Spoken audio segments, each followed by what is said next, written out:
Bismillahirrahmanirrahim. Assalamualaikum warahmatullahi wabarakatuh. Alhamdulillah.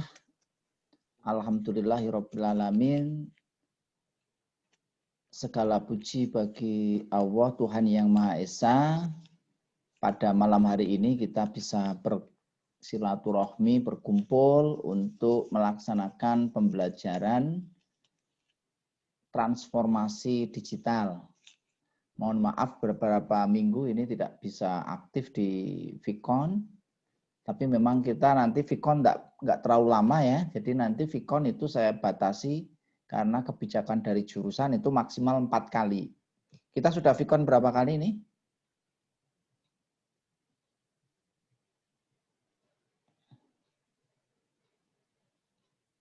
Mungkin karena kita Vicon masih 2 kali ini, jadi kita masih punya kesempatan 2 lagi nanti untuk video conference.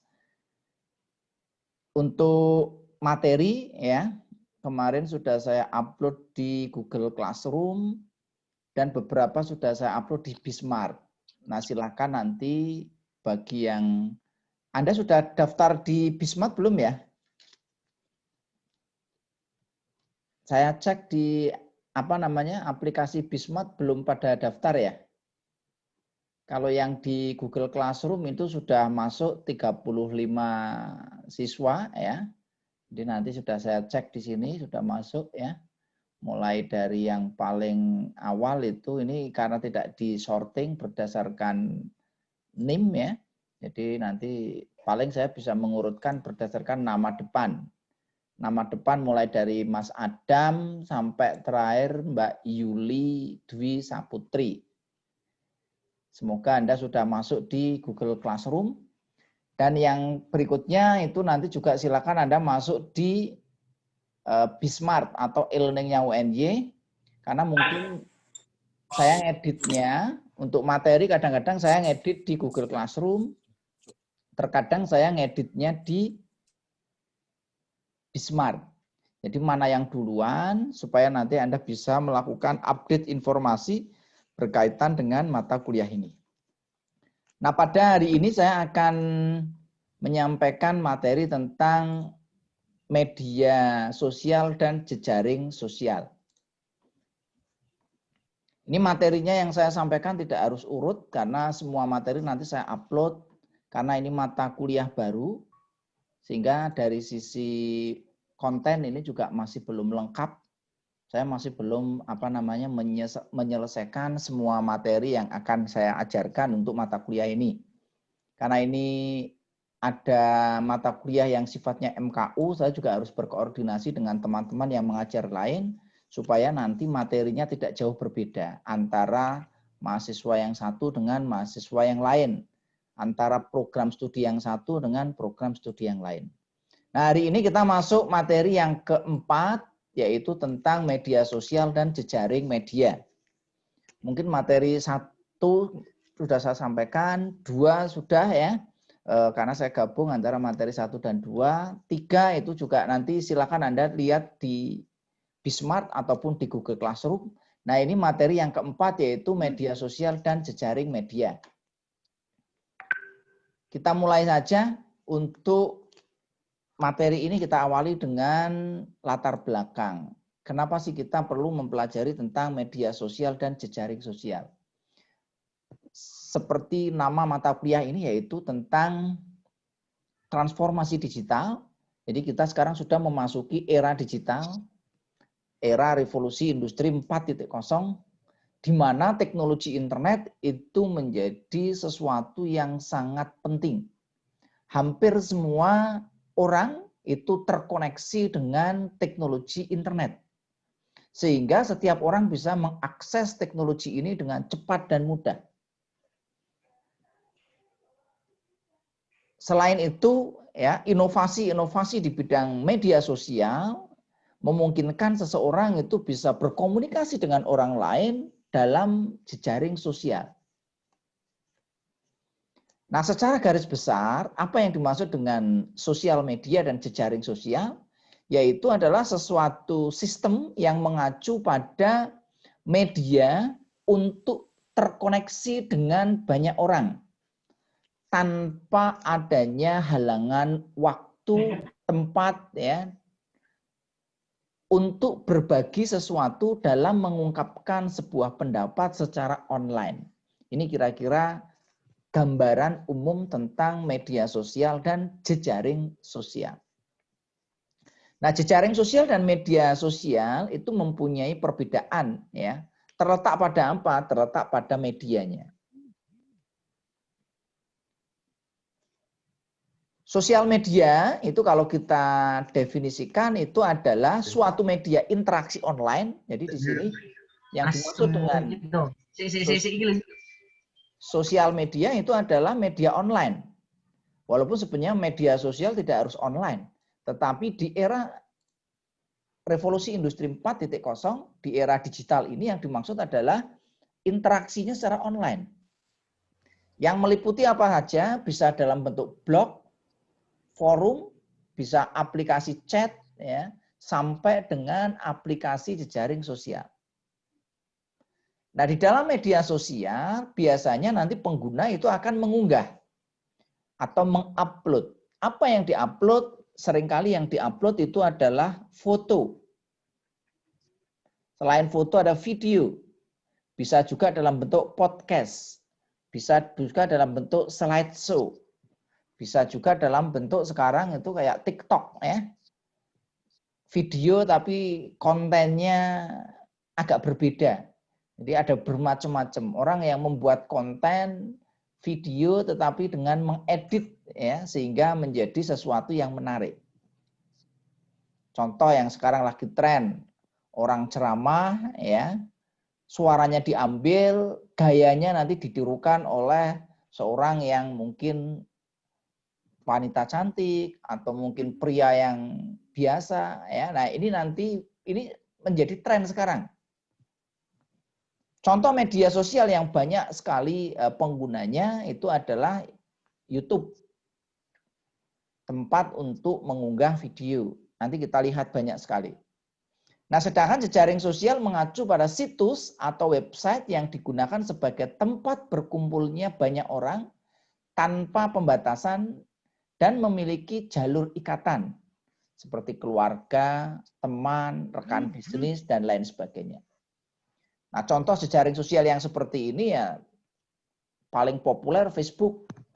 Facebook itu bisa mendekatkan orang yang jauh.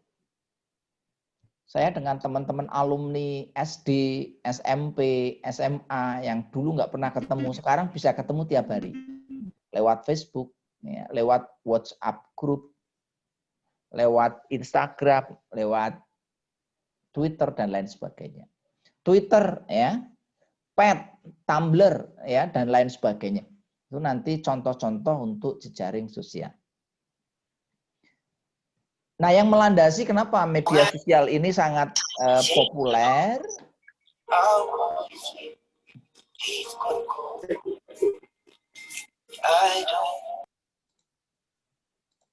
Kenapa di sini media sosial sangat populer? Karena di sini setiap orang itu mempunyai hak untuk berkomunikasi dan memperoleh informasi. Ini dijamin oleh Undang-Undang Dasar 45 pasal 28 ayat yang ke F ya. Jadi di sini dijamin bahwa setiap orang itu berhak untuk berkomunikasi dan memperoleh informasi untuk mengembangkan pribadi dan lingkungan sosialnya, serta berhak untuk mencari, memperoleh, memiliki, menyimpan, mengolah, dan menyampaikan informasi dengan menggunakan segala jenis saluran yang tersedia. Jadi tidak ada masalah, ini dasar hukum. Kenapa ini? Indonesia termasuk salah satu negara yang sangat subur untuk berkembangnya media sosial dan jejaring sosial. Tidak semua negara itu memperbolehkan media sosial dan jejaring sosial. Contohnya mana? Contohnya negara-negara yang seperti Vietnam, Korea Utara, Cina itu tidak memperbolehkan media sosial dan jejaring sosial. Beruntung Anda berada di Indonesia karena kita mempunyai Undang-Undang Dasar 45 yang menjamin kebebasan. Saya punya banyak teman ya dari Cina, dari Vietnam, ya dari beberapa negara di Timur Tengah, bahkan negara-negara di Eropa, yang Eropa Timur, itu mereka sangat terbatas haknya bahkan untuk berkomunikasi. Jadi sebenarnya Indonesia itu bagi kita ya surga. Karena kita apa-apa enak di Indonesia. Termasuk dalam untuk bermedia sosial dibanding dengan negara-negara yang lainnya. Sehingga Anda harus bersyukur di sini ya. Kita hidup di Indonesia, kita sangat bersyukur dari sistem kita menjamin kebebasan untuk memperoleh informasi. Tapi juga nanti kita jangan lupakan mengenai batasan-batasannya. Nah, sekarang kita bahas tentang media sosial. Nah, kalau di media sosial sebenarnya ini nanti ada video ini yang bisa kita putar ya. Ini cuma videonya nggak bisa diputar di sini. Kalau di online kan nggak bisa ya di sini ya. Ya oke, nggak usah ada videonya. Nanti kita jelaskan ya. Media sosial tadi sudah kita bahas, yaitu media dalam bentuk online atau daring dalam jaringan. Yang penggunanya nanti bisa mudah berpartisipasi, berbagi, ya, menciptakan isi sebuah blog, jejaring sosial, membuat wiki, forum, dan data virtual, ya, dan lain sebagainya. Nah, blog, jejaring sosial, dan wiki merupakan bentuk media sosial yang paling umum digunakan oleh masyarakat di seluruh dunia. Jadi nanti kalau kita lihat media sosial, bentuk dan jenisnya ada banyak sekali. Sampai saya nggak hafal jumlahnya ada berapa. Andreas Kaplan dan Michael Heinlein mendefinisikan media sosial sebagai sebuah kelompok aplikasi berbasis internet yang dibangun di atas dasar ideologi dan teknologi web 2.0. Apa itu web 2.0? Nanti minggu depan kita bahas. Mungkin yang saya membahasnya tidak di kelas ini, mungkin di kelas lain, mungkin di kelas mekatronika ataupun di kelas lain. Tapi nanti videonya akan nanti share. Dan memungkinkan penciptaan dan pertukaran user generated content. Siapa yang tertarik untuk mengembangkan sosial media? Ada yang tertarik enggak kira-kira? Mengembangkan semacam Facebook ala Indonesia. Mengembangkan Twitter ala Indonesia. Mengembangkan YouTube ala Indonesia. Indonesia penduduknya cukup besar, sehingga apabila kita mengembangkan, sebenarnya kita bisa sangat potensial untuk berkembang. Nah, ini dibutuhkan para startup yang handal. Harapan kami nanti salah berapa di antara Anda itu ya salah satu menekuni bisnis startup. Baik di bidang teknologi electrical maupun di bidang informasi atau di bidang yang lain. Nah, kalau kita lihat perkembangannya, ini perkembangan media sosial. Mulai dari jadul, ya zaman dulu media sosial ya pakainya pos. Zaman saya kecil kalau saya surat-suratan dengan teman ya pakainya pos. Kalau zaman sebelumnya lagi pakai burung merpati. Sebelumnya lagi nanti pakai botol dilempar, bikin surat dimasukkan ke botol, dilempar ke sungai. Itu media untuk komunikasi. Berikutnya meningkat telegraf, meningkat lagi menjadi ya radio, telepon, ya, muncul email, muncul ARPANET, ya, muncul CompuServe. Ini produk ya. Muncul Mood 1, muncul BBS, mungkin Anda nggak kenal ya. Mood 1 BBS itu apa? Muncul Usenet, Anda mungkin belum kenal juga di sini ya. Muncul Move On ya, Move On. Ya, banyak sekali. Mungkin ini kalau kita lihat ya. Berikutnya mulai agak tren tahun 2000-an muncul yang istilahnya blogger. Blogger ini sangat populer. Blogspot.com, nah itu termasuk dalam keluarga dari blogger. WordPress, Kalau Anda buka blog saya, muhalwordpress.com, ada yang pernah buka blog saya belum? Nanti bisa dicek ya. muhalwordpress.com, saya pertama kali buat tahun 2004. Jadi blog saya umurnya udah 16 tahun.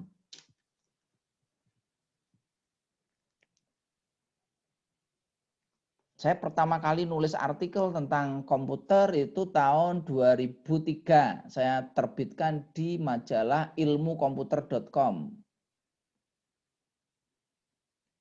Dulu saya banyak merintis ya.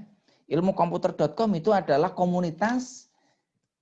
Pada saat itu buku-buku tutorial-tutorial tentang komputer itu sangat langka. Kalaupun ada harganya mahal.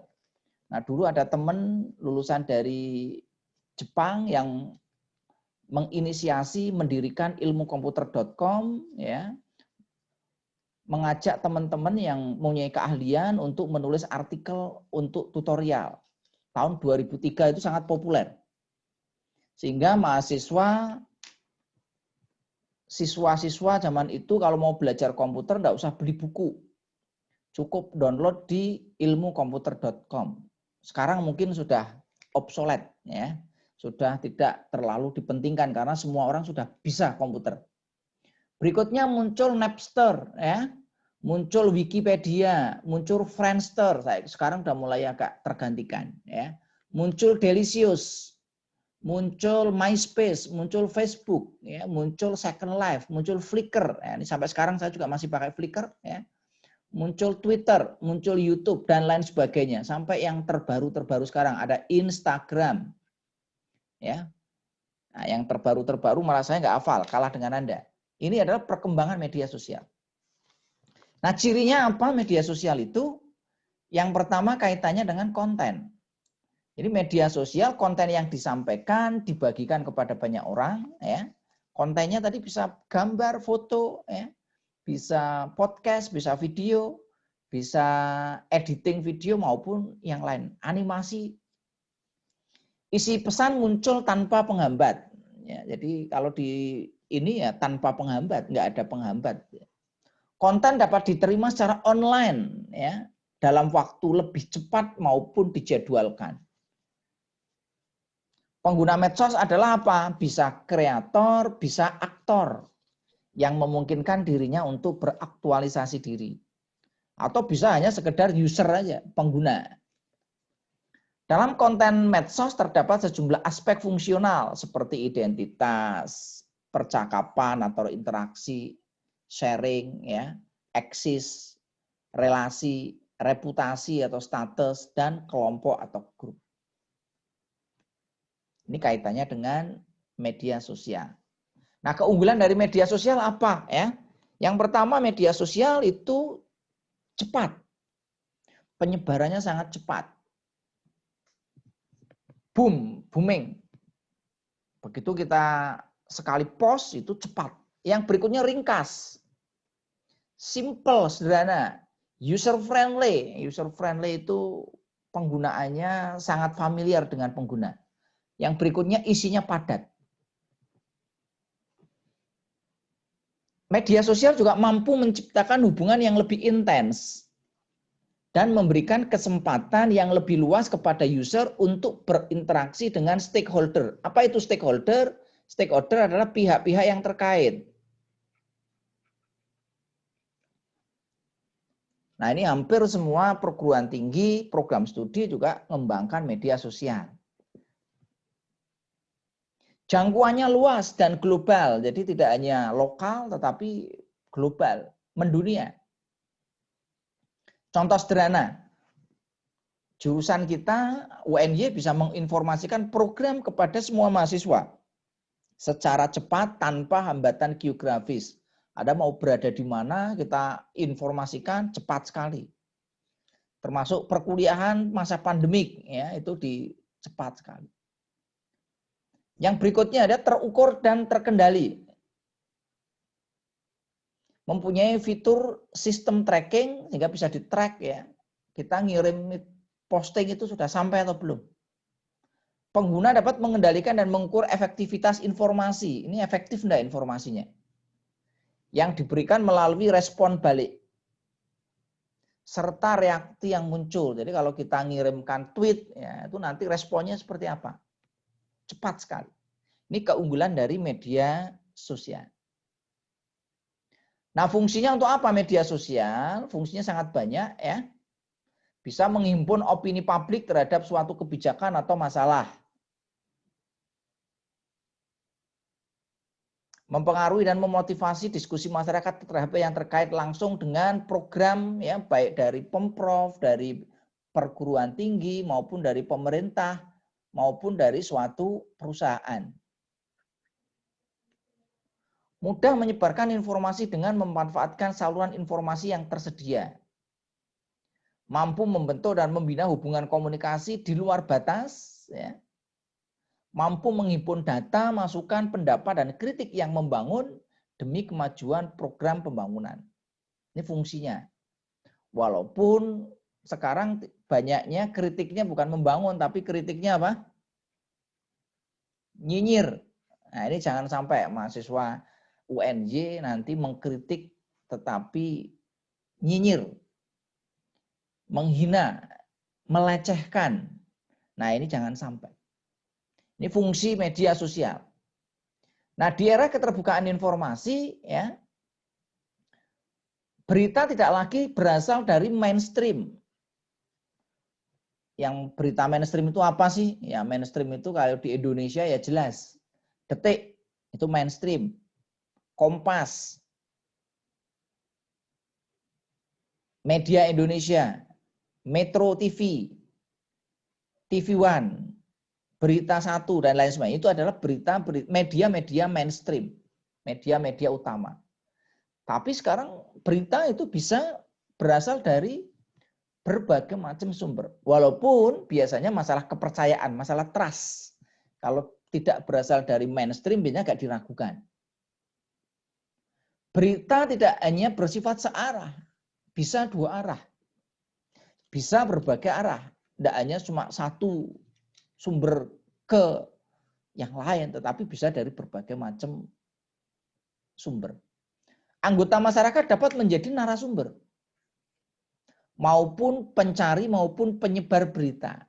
Ini sekarang banyak viral-viral, bukan dari media mainstream, tetapi dari masyarakat. Sehingga ini menjadi viral. Ya. Nah, oleh karena itu institusi harus siap diapresiasi maupun dikritik secara langsung. Termasuk saya sebagai dosen, begitu saya sudah masuk di era keterbukaan informasi, maka saya harus siap diapresiasi kalau memang bagus, dikritik kalau memang kinerjanya jelek. Sehingga di sini harapannya dengan ini ya, kinerja pegawai itu nanti lebih transparan. Sehingga di sini membutuhkan strategi komunikasi yang lebih piawai, lebih responsif, dan lebih cepat. Ya. Ini sisi positifnya dari era keterbukaan. Nah, apa yang harus diperhatikan di dalam perkembangan media sosial dan jejaring sosial? Ya. Ini kalau kita lihat, ini media online, ini ada media sosial, ini ada media cetak, ini ada media TV. Media online yang sangat terkenal di Indonesia ya tadi, Kompas, Detik, ya, Viva, Surya, Tempo, apalagi itu, ya, Rakyat Merdeka dan lain sebagainya. Itu adalah untuk media online-nya, Gatra. Nah, sedangkan media sosial ya banyak sekali, nanti kita lihat ya, ada Facebook, ada Twitter, ada YouTube, ada Flickr, ada WordPress, ada Blogger, ada WhatsApp, dan lain sebagainya. Apakah media cetak masih berperan? Sampai sekarang masih, walaupun ya omsetnya mengalami penurunan yang sangat tajam ya. Mulai dari Times, ya, mulai Newsweek, National Geographic, Fortune, Kompas, Jawa Pos, Bisnis Indonesia, Kontan ya. Kalau di Jogja ada Tribun Jogja, ada Bernas, ada Kedaulatan Rakyat. Ini omsetnya jauh menurun. Yang berikutnya ada juga media TV. Baik yang internasional maupun yang nasional. Nah, maka kita harus memahami situasi publik dengan membaca berbagai informasi media, baik konvensional maupun digital. Ini harus kita paham situasi publik. Yang berikutnya, informasi yang akan menjadi kaya apabila menggabungkan atau membaca dari berbagai sumber. Sehingga di sini diperlukan strategi yang cerdas dalam menyaring informasi. Sebagai mahasiswa hati-hati, ini sekarang banyak informasi yang sifatnya hoax. Jangan mudah untuk menyebar informasi hoax. Nah, perlu ada intelijen media, yaitu menganalisis media dari seluruh sumber informasi. Sehingga akan membantu ya memetakan situasi dan menjadikannya sebagai sebuah sumber informasi yang terpercaya. Oke, itu yang untuk konten tentang media sosial. Sekarang kita masuk ke jejaring media. Apa itu jejaring media, jejaring sosial? Jejaring sosial itu dapat didefinisikan sebagai situs web berbasis 2.0 yang memungkinkan penggunanya untuk apa? Yang pertama, membuat profil publik dan semi publik dalam suatu sistem. Jadi kalau di sini yang namanya jejaring sosial itu pengguna itu bisa membuat profil. Yang kedua, menampilkan daftar teman atau pengguna lain yang melaluinya sehingga para pengguna dapat saling berbagi relasi. Saya bisa menampilkan teman saya, relasi saya, keluarga saya. Sehingga nanti orang lain itu yang punya teman dengan saya, oh saya kenal dengan dia, itu nanti bisa berteman. Yang ketiga, memperlihatkan dan mengubah daftar relasi mereka dalam sistem tersebut. Ini definisi menurut Boyd and Ellison tahun 2007. Sekarang ya mungkin ada perubahan ya dalam sisi itu. Banyak layanan jejaring sosial berbasiskan web yang menyediakan kumpulan cara yang beragam bagi pengguna untuk dapat berinteraksi. Jadi di sana ada interaksi lewat apa? Chatting. Lewat apa? Messaging, pesan. Lewat email, lewat video, lewat chat suara, lewat share file, lewat blog, lewat diskusi, lewat groups, dan lain sebagainya. Ini adalah layanan dari jejaring media. Nah, umumnya jejaring sosial memberikan layanan untuk membuat biodata diri. Ya. Anda bisa membuat biodata diri, ya, ditampilkan di sana. Pengguna dapat mengupload foto dirinya dan dapat menjadi teman dengan pengguna lainnya. Nah, beberapa jejaring sosial memiliki fitur tambahan seperti pembuatan grup untuk dapat saling sharing di dalamnya. Seperti WhatsApp, kita bisa membuat grup. Instagram, ya. Telegram, Line, dan lain sebagainya. Nah, contoh jejaring sosial yang paling populer ini. Saya kira sudah pada ngerti semua ya, Facebook. Siapa yang mengembangkan? Mark Zuckerberg. Dia pada waktu mengembangkan Facebook umurnya baru 19 tahun pada saat dia menjadi mahasiswa di Universitas Harvard. Nah, sehingga Anda nih saya harapkan juga nanti bisa meniru jejak positifnya dari Mark Zuckerberg, yaitu apa? Inovatif, kreatif. Yang ditiru yang baiknya, yang nggak baik nggak usah ditiru. Facebook mengalami perkembangan yang sangat pesat. Kalau zaman dulu orang masih pakai diary, buku diary, sekarang tinggalkan buku diary, beralihlah ke Facebook. Pengguna Facebook berapa? 2,6 miliar. Ini spektakuler. Sampai dengan tahun 2020 pengguna Facebook tembus 2,6 miliar. Hampir semua penduduk dunia menggunakan Facebook. Ya, penduduk dunia mungkin ya sekitar 3 atau 4 miliar lah. Yang dewasa ya sekitar 3 miliar. 5 miliar itu kan sama anak-anak yang belum ngerti tentang dunia sosial maupun jejaring sosial. Nah, yang kedua yang populer itu adalah Instagram. Instagram umurnya lebih muda, yaitu dikembangkan tahun 2010 oleh perusahaan Burbin Inc. Ini perusahaan startup. Apa itu startup? Mungkin Anda belum kenal ya. Nanti sewaktu-waktu nanti saya kasih materi tentang startup ya. Didirikan oleh siapa? Kevin Systrom dan Mike Krieger. CEO itu pimpinan perusahaan, namanya CEO. Instagram adalah aplikasi berbagi foto secara instan. Ini saya kira Anda sudah pakai ya. Katanya bagus ini, ada instan dan gram, ya. Telegram. Jadi Instagram itu ya instan dan Telegram. Jadi mengirimkan secara cepat. Dapat mengirimkan apa? Mengupload foto, memberikan komen, dan like foto. Penggunanya berapa? Lebih dari 1 M. Dengan pengguna aktif 500 juta. Ini lumayan. Kalau Anda bisa membuat sebuah aplikasi dengan pengguna lebih dari, nggak usah banyak-banyak lah ya, 1 juta saja, ini Anda sudah dapat penghasilan yang lumayan. Yang berikutnya Twitter. Dikembangkan oleh Jack Dorsey dan kawan-kawan tahun 2006, lebih tua dari Telegram. Twitter fasilitasnya dia terbatas hanya 140 kata sekali posting. Twitter menjadi media sosial tercepat dalam penyebaran informasi. Menurut Jack Dorsey ya, yang mengembangkan Twitter, nama Twitter itu diambil dari kata tweet atau kicauan burung. Namanya burung berkicau itu ya orang dianggap hanya berkicau saja. Tetapi ini penggunanya 1,5 M. Bahkan di Indonesia tembus 55 juta.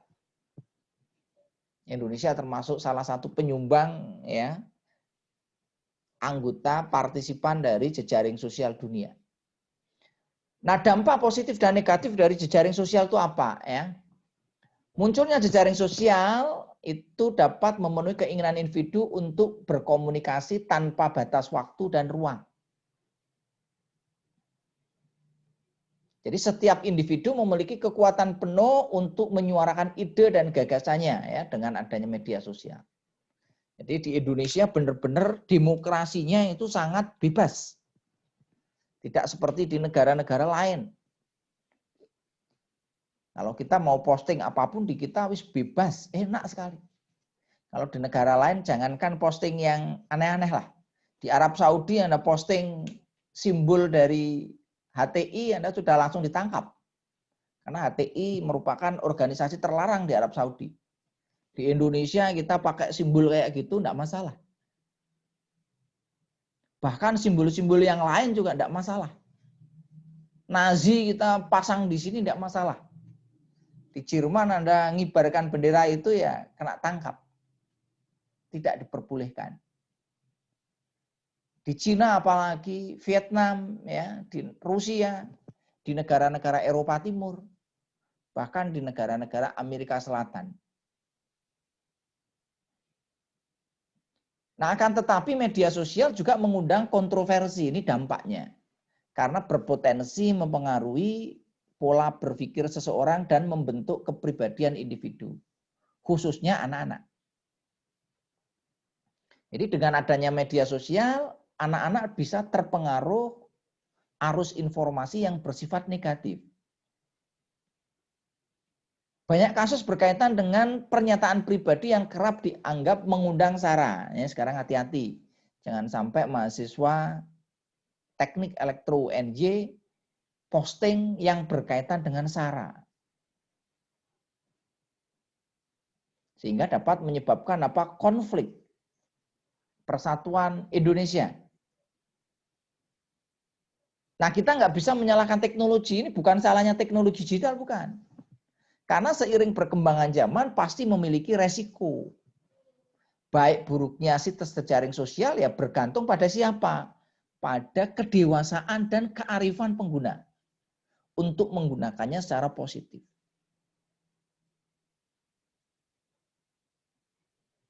Nah, ini sebenarnya ada video yang bisa saya tampilkan, tapi di sini nggak bisa ya. Nah, ini contoh daftar media dan jejaring sosial ya yang ada di dunia ini dan ngetren. Ini saya ambil 24 ya.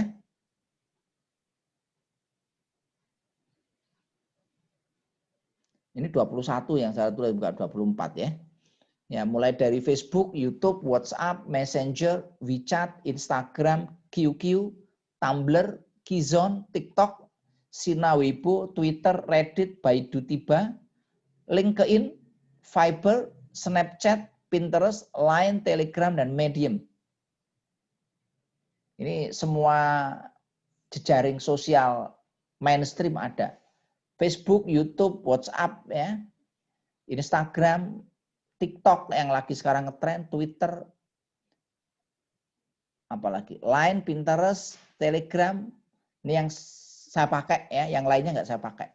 Tumblr, QQ, LinkedIn saya pakai.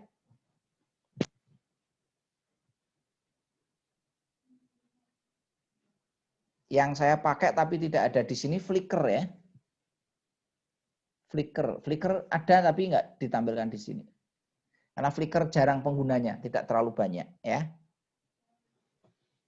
Nah, hati-hati dengan media dan jejaring sosial karena di Indonesia sudah ada yang namanya Undang-Undang ITE, yaitu Undang-Undang Informasi dan Transaksi Elektronik.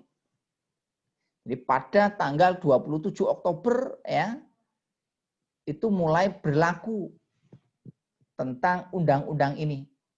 Sehingga undang-undang ini seorang pengguna media sosial tak akan dapat dengan mudah meringkuk di balik jeruji besi seperti yang pernah dialami oleh Prita Mulyasari ya. Nah, di sini hati-hati dengan adanya undang-undang, tetapi nggak usah khawatir. Pemerintah, polisi, jaksa tidak akan menjerat Anda ya seenaknya saja karena sudah ada undang-undangnya. Zaman dulu sebelum dimunculkan Undang-Undang ITE ya, Prita Mulyasari ini adalah seorang yang komplain terhadap rumah sakit berurusan dengan hukum, bahkan harus masuk penjara. Hanya karena komplain terhadap layanan yang diberikan oleh sebuah instansi rumah sakit. Anda nggak usah khawatir ya, tetapi kita harus juga banyak contoh orang-orang yang masuk berurusan dengan masalah hukum karena melanggar Undang-Undang ITE, terutama pasal penghinaan, pasal penistaan agama. Hati-hati ya, kaitannya dengan hal-hal yang sangat rawan di Indonesia, yaitu berkaitan dengan SARA.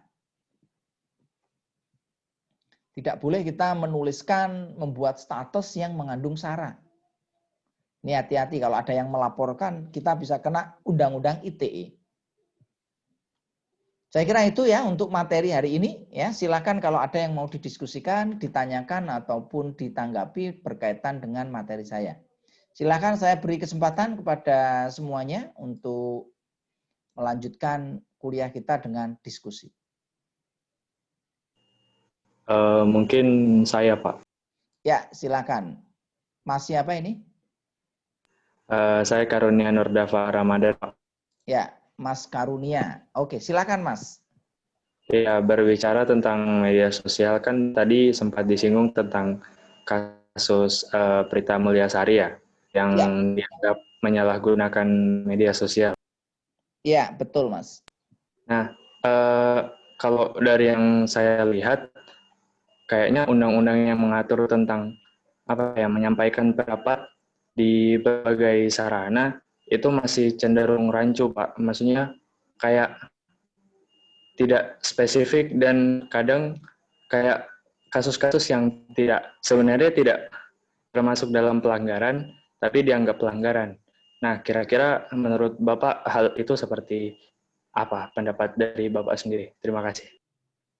Ya, terima kasih Mas Karunia Nurdava berkaitan dengan pertanyaan masalah undang-undang ini ya.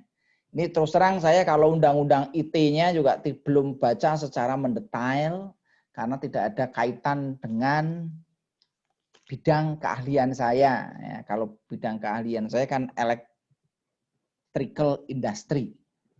Sehingga media sosial aja, Pak. ya betul. Ya saya paham pertanyaannya ini ya.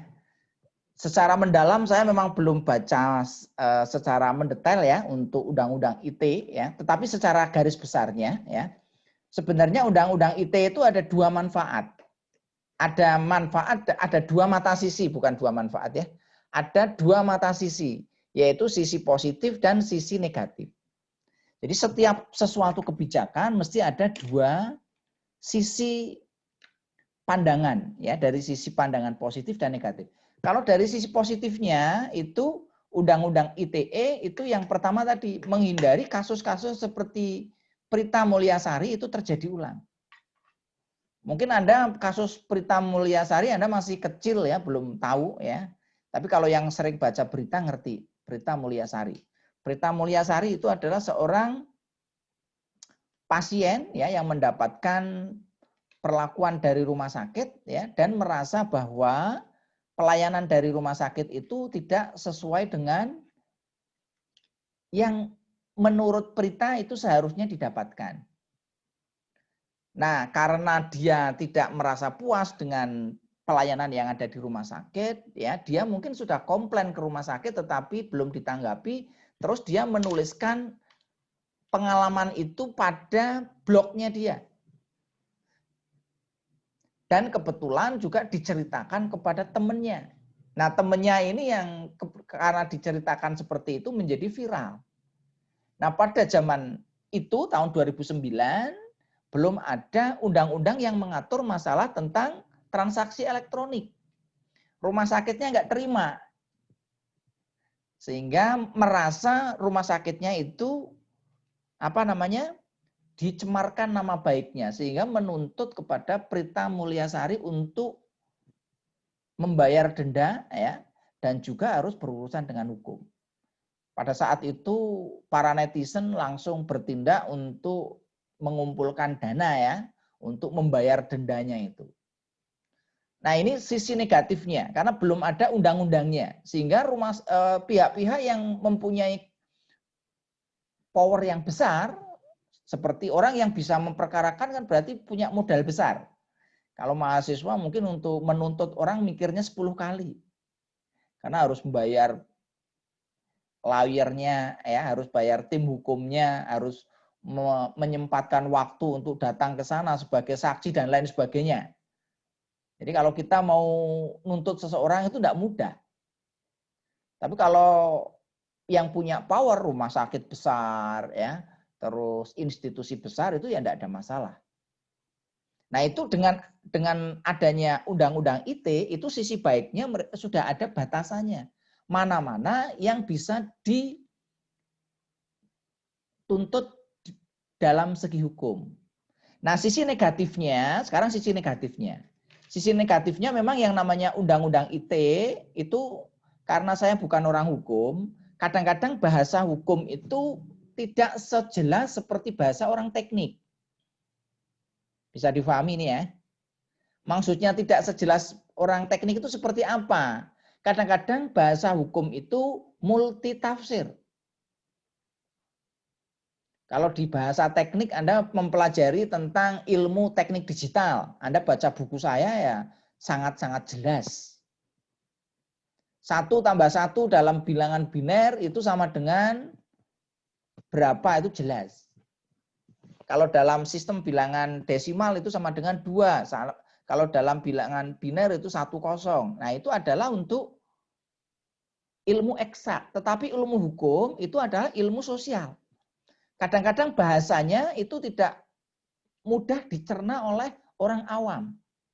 Maka dari itu ini hati-hati dengan bahasa hukum. Yang lebih mengerti siapa ini? Ya ini para ahli hukum. Ahli hukum itu siapa? Lawyer, ya, jaksa, hakim. Maka kita harus berkonsultasi apakah hal seperti ini tuh melanggar hukum atau tidak. Kadang sesama lawyer saja itu bisa debatable.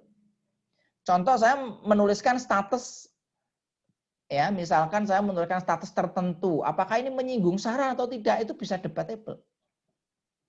Maka dari itu bagi saya yang paling mudah ya kita lebih hati-hati. Kalau ini berpotensi menimbulkan konflik, lebih baik kita nggak usah posting. Ya, seperti misalkan kita komedi, ya. Karena kita itu mengenal ada dua buah istilah. Yang pertama itu kita kenal ilmu. Kalau ilmu itu jelas, baik, buruk, salah, benar itu gampang. Yang kedua kita kenal itu seni. Kalau kita alasannya seni, seni itu enggak mengenal baik dan buruk. Seni itu enggak mengenal benar dan salah. Karena seni itu yang dikembangkan adalah rasa. Yang dikembangkan adalah keindahan. Sehingga kadang-kadang kalau kita beralasan dibalik seni, contoh misalkan stand up komedi. Ini kadang-kadang kan suka nyinggung juga masalah sara gitu ya. Dulu pernah siapa namanya itu yang Extravaganza itu, yang penyanyi dari Jawa Sumatera Barat itu menyinggung latu konsina. Memplesetkan istilah latu konsina ya dengan latu apa gitu kan. Nah, itu bagi sebagian yang merasa tersinggung mereka memperkarakan itu. Tetapi ini menjadi debatable. Demikian juga ini banyak kasus ya yang kita perlu hati-hati supaya nanti kita tidak terjebak di situ. Kalau Anda mungkin bertemunya dengan orang yang tidak punya power, tidak ada masalah, nggak diperkarakan. Tapi kalau ketemunya dengan kebetulan yang tersinggung itu punya power, ya itu bisa dimanfaatkan lewat undang-undang itu. Saya kira itu Mas ya. Monggo yang lain. Terima kasih banyak. Sama-sama Mas Karunia. Ada yang lain silakan.